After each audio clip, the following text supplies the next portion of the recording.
Nous allons parler maintenant de l'ensemble de treillis veste et pantalon modèle F2. Modèle F2 qui va remplacer les treillis précédents, Satin 300 et F1.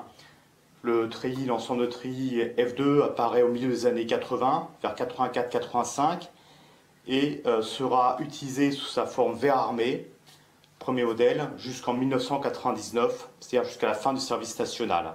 Les derniers appelés étant les jeunes nés en 78 et éligibles au service national, qui finiront donc leur période de service militaire en 1999, date qui verra de façon pratique la fin de l'usage du treillis F2 verre armé dans l'armée française, car il sera remplacé par le treillis F2 camouflé Centre-Europe. L'ensemble de treillis F2 conserve une coupe serrée, près du corps, une coupe sportive, à l'image de ce qui avait été initié tout de même avec le treillis Satin 300 et le F1, mais encore plus serré, avec la jonction d'élastique aussi, pour que ça tienne bien sur le corps.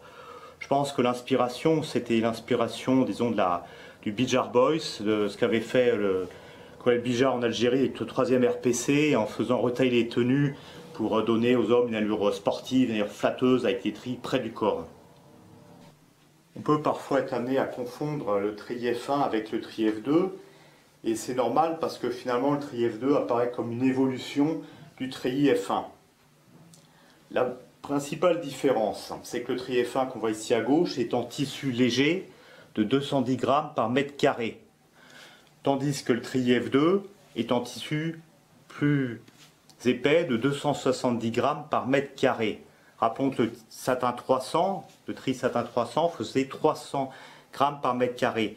Le treillis F2 apparaît donc de ce point de vue comme une synthèse entre le treillis F1 et le treillis Satin 300. Le treillis F1 étant finalement un peu trop léger, et ce treillis Satin un peu trop lourd, un peu trop chaud. Le treillis F2 à 270 grammes par mètre carré, finalement, ça devient un treillis tout temps qu'on peut porter été comme hiver, avec une solidité satisfaisante. La veste de treillis F1 possède un lacet de serrage à la taille, comme il y avait sur la veste Satin 300. En revanche, il n'y en a pas sur la veste F2. Sur le treillis F1, en bas de la veste, il n'y a pas de lacet de serrage. Et d'ailleurs, les vestes F1, tout comme les Satin 300, seront souvent retaillées par le maître de tailleur, pour les cadres essentiellement, et recoupées avec l'ajout d'un élastique. En revanche, sur le F2, nous trouvons une innovation, les petits élastiques là, qui permettent donc de resserrer le bas de la veste et donner donc une allure flatteuse, dynamique, sportive. C'est très important. Sur le F2, on trouve également cette pièce de tissu, cet empiècement qui permet de fermer le col. Donc ça, c'est quelque chose qui était utilisé lorsque la veste F2 était portée en tenue d'été, à même le corps. En fait, on avait quelquefois la consigne de fermer la veste avec cette pièce de tissu pour éviter de montrer notre poitrine velue.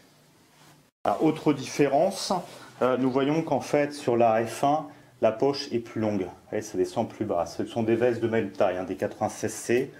On voit là que la poche de la F2 est plus courte. Sur la F1, on voit que la patte d'épaule est tenue par un bouton métallique pression, crénelé. Sur la F2, ça sera toujours un bouton plastique. Comparons maintenant le pantalon F1 à gauche avec le pantalon F2 à droite. Donc deux différences. La différence la plus visible, c'est que sur le pantalon F1, on a les lacets de serrage, qu'on appelait les ficelles de Tampax.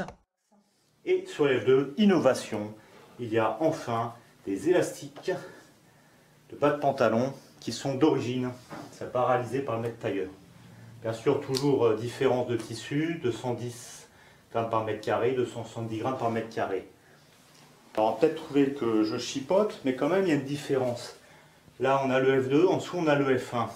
Ce que j'ai constaté sont les portants en faisant des vidéos, le F1, le pantalon est légèrement plus large. Et là c'est les mêmes tailles, c'est du 76e, 38 longueur moyenne.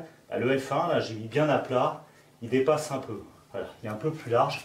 Le F2 est plus cintré, quoi, ça fait plus sportif. Autre différence aussi manifeste entre les deux treillis, on va pouvoir voir une différence au niveau des poches. Ils sont sur les côtés des cuisses.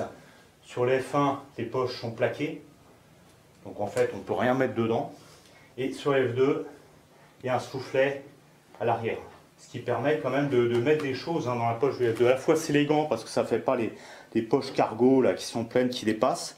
En même temps, on peut faire des choses. Moi, pendant mon service militaire, je mettais mes pains de guerre là, pour manger pendant les marches et ça tenait dedans, il n'y a pas de problème. Moi, je trouve que de ce point de vue, le tri F2 était tout à fait fonctionnel.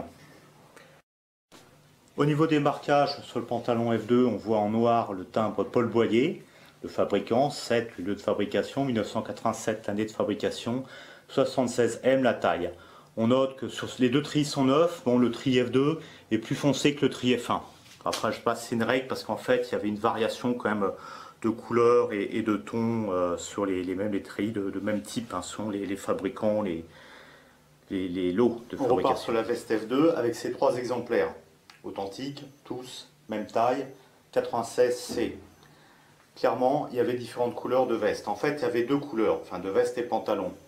J'ai souvenir au service militaire qu'il y avait certains qui touchaient des vestes qui étaient plutôt couleur vert armé comme celle du centre, montée en tube défilé, ou d'autres qui étaient plutôt couleur vert marron, comme celle que l'on voit à droite. C'était des différences de fabrication et parfois les gars ne touchaient pas une tenue qui était ajustée. Veste et pantalon étant de nuances différentes. J'avais lu sur un forum Militaria sur internet que quelqu'un disait qu'il devait exister une version satinée, brillante de la veste F2 pour le défilé. En fait non, quand on faisait sur sa militaire, on touchait trois ensembles veste, pantalon F2, un ensemble neuf, comme ça, qu'on conservait donc pour la tenue de défilé et la tenue de sortie, et deux ensembles usagés, tels qu'on voit ici, qui étaient donc la tenue de travail et la tenue de combat. En fait, c'est que le tri F2, neuf, il est vert armé satiné, et puis quand il est utilisé, quand on transpire dedans, qu'il est délavé par le soleil, qu'on lave quand même de temps en temps, il vire dans une teinte grise, une grise mate. Hein, et clairement, tous les tris de travail, hein, d'exercice qu'on portait couramment, avaient tous cette couleur gris délavé. Alors un petit coup d'œil sur les marquages.